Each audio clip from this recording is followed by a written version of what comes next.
Лукашенко анансаваў новую амністыю, але ці выпусціць ён палітвязняў. Пікантная біяграфія беларускі, якую затрымалі ў Польшчы за шпіянаж, і цьмяная гісторыя смерці беларусаў у Турцыі. Вітаем, сябры! Гэта наша Ніва, і зараз мы ўсё вам раскажам. Беларускія ўлады зноў загаварылі пра амністыю, а таксама пра неабходнасць пералапаціць крымінальны кодекс. Сёння Лукашенко сабраў для абмеркавання гэтых пытанняў цэлую нараду з удзелам сілавікоў.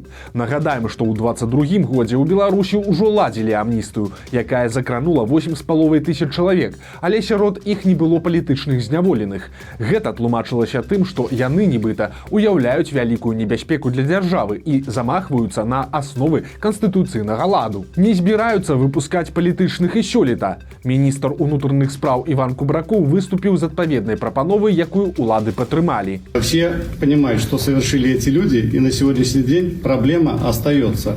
Это я могу с уверенностью сказать. Кубракоў таксама папракнуў палітвязняў тым, што яны не напісалі прашэнне аб памілаванні на імя Лукашэнкі.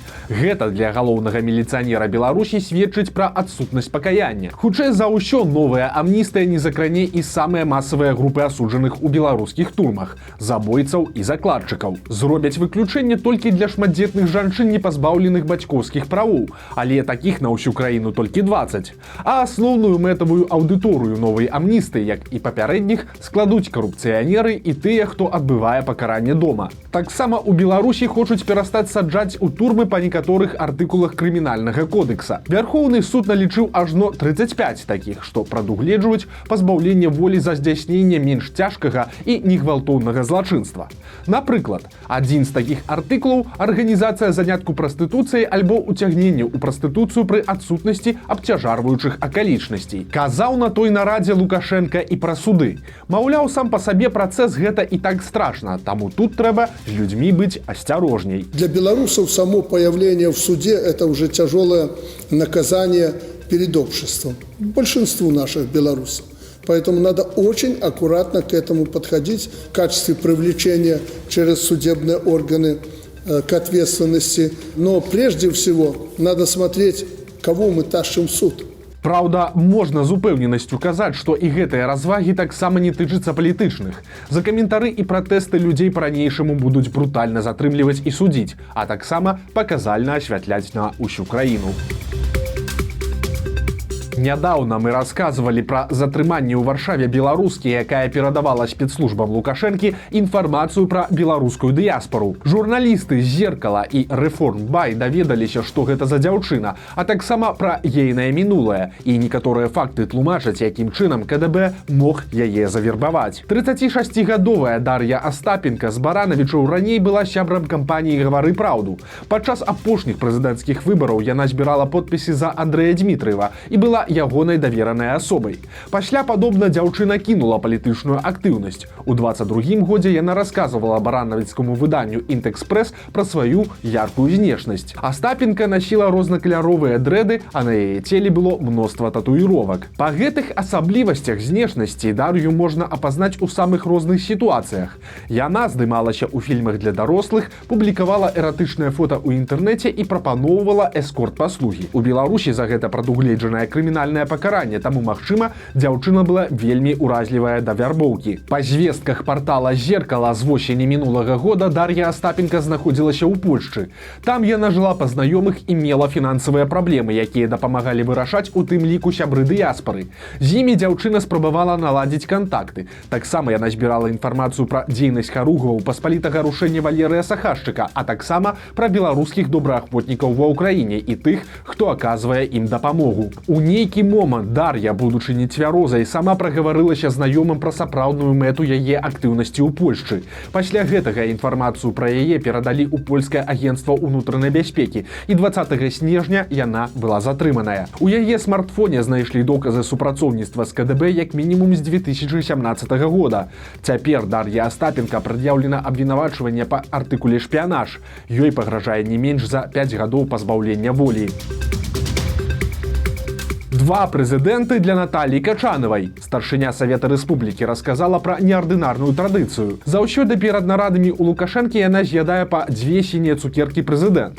Прэзідэнтаў 2, але аднолькавыя. Тут Наталья Івановна таксама праяўляе надзвычайную лаяльнасць. Звычайны беларус такую цукерку з'есці не зможа, бо іх выпускаюць абмежаванымі партыямі і толькі для сваіх. Трагічная і заблытаная гісторыя гібелі беларуса ў Турцыі. Мясцовыя медыя паведамілі пра патанулага ў Анталіі падпалкоўніка путчыста Алексея Шубару. Той нібыта ўзяў удзел у няўдалай спробе перавароту, пасля чаго быў пазбаўлены звання, аказаўся ў вышуку і уцёк у Англію. У лукашэнкаўскіх указах, якія тычацца сумленных афіцэраў, такога прозвішча няма. У адкрытых звестках Алексей Шубара згадваецца адзін раз. У 15-м годзе ён выйшаў у Мінску з плакатам, які асуджаў імперыялізм Пуціна, пасля чаго яго затрымалі і асудзілі па адміністрацыйным пратаколе. Мужчына тады быў актывістам малалікай арганізацыі «Альтэрнатыва», жыў на ўскраіне Мінска і выхоўваў малое дзіця. Больш ніколі і нідзе такі чалавек не згадваўся. Але адкуль узялася гісторыя пра афіцэра? Выглядае, што Алексей Шубара прыпісаў сабе біяграфію свайго бацькі. Той сапраўды быў міліцыянерам і сышоў на пенсію ў званні падпалкоўніка. Ягоны сын, падобна пасля пікету ў 15-м годзе з'ехаў з Беларусі, а гісторыю пра путч прыдумаў, каб атрымаць палітычны прытулак. Цела беларуса Алексея Шубары будзе пахавана на могілках для бяздомных, калі яго не забяруць цягам 15 сутак. Лукашэнкавец цытуе закатаванага ў турме палітвязня. На эфір да Рыгора Азаронка прыйшоў дэпутат Ігар Марзалюк. Яны пачалі абмяркоўваць інтэрв'ю беларускага дырыжора Вячаслава Чарнухі-Воліча. Той паразважаў пра нізкія стандарты культуры ў беларускім грамадстве. Гэта абурыла Азаронка, які апошнім часам асядлаў хвалю класавай непрыязні да поп-зорак і людзей культуры. Игорь Александрович, ну быдло осталось только в Беларуси. Сам человек не может мысль сформулировать по 3 минуты, но при этом вот у быдла одно осталось. Шляхта у тебя изъехала. Ну, я что хочу сказать. Белорус, белорусу, белорус. Я бы отказал бы этому человеку так. Неважно, колькі у тебе у кишені грошей и до якого социального статуса, який у тебя социальный статус. Ну и самое важное, вот мне цікаво, а хто доказав, які соціологічні заміри були зроблені? Хто вам сказав, що люди у Беларусі сьогодні не ходять у театр, не ходять у оперу? Театры заполнены, билеты не купить за 2 недели. Хто вам это сказав? Чому ви так ображаєте усіх інших? Беларус, беларусу, беларус. Гэта вядомая фраза, аўтар якой Вітольд Ашурак. Палітвязень загінуў амаль 3 гады таму ў шклоўскай калоніі, а ягоная цытата сімвалізуе салідарнасць нацыі і здольнасць самаахвярна дапамагаць адно аднаму. Але Марзалюк яе выкруціў па-свойму. У Мінску скончыла жыццё самагубствам 10-класніца. Трагедыя адбылася ўвечары 9 студзеня. 15-гадовая дзяўчына скочыла з 19-го паверха. Побач з месцам трагедыі апынуліся іншыя школьнікі, якія пачалі запісваць глумлівае відэа на фоне цела загінулай. Кадры разляцеліся па чатах. Аўтараў ужо знайшла міліцыя. Вядома, што ў руцэ дзяўчыны была перадсмяротная запіска. Перад трагедыяй 10-класніца пачала раздаваць дарагія яе сэрцу рэчы аднагодкам. Яна таксама пераслала сябрам усе фатаграфіі са свайго тэлефона. Знаёмыя кажуць, што ў дзяўчыны не было праблем у школе. Няшчаснае каханне, як магчымую прычыну сысці з жыцця, таксама абвяргаюць. Колькі грошай з бюджэту атрымлівае БРСМ? Журналісты партала «Зеркала» падлічылі, што за апошнія 5 гадоў расходы на Беларускі рэспубліканскі саюз моладзі павялічыліся на 50%. У прыватнасці, ў гэтым годзе на арганізацыю з рэспубліканскага бюджэту плануюць выдзеліць амаль 13 мільёнаў рублёў, а гэта больш за 4 мільёны даляраў. Для параўнання, выдаткі дзяржавы на стварэнне даступнага асяроддзя для людзей з інваліднасцю ўсяго 3,8 мільёны рублёў.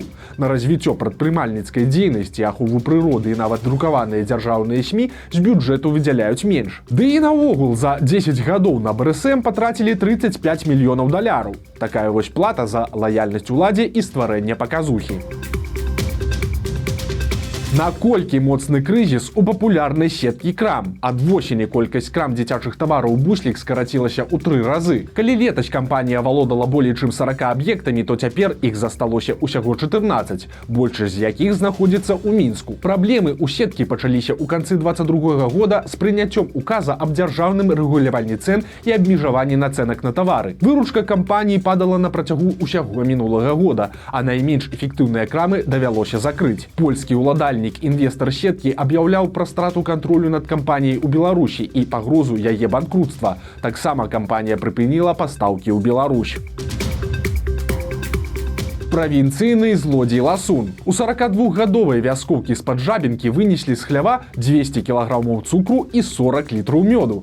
Аматара салодкага знайшлі даволі хутка. Злодзеем аказаўся аднавясковец жанчыны. Ён скарыстаўся яе шпіталізацыяй і скраў спачатку 4 мяхі з цукрам, схаваўшы іх у кустах, а пасля дабраўся і да мёду. Салодкае ён прадаў знаёмым, а грошы прапіў і праеў. Сума шкоды склала 1100 рублёў. Цяпер ласуна чакае суд.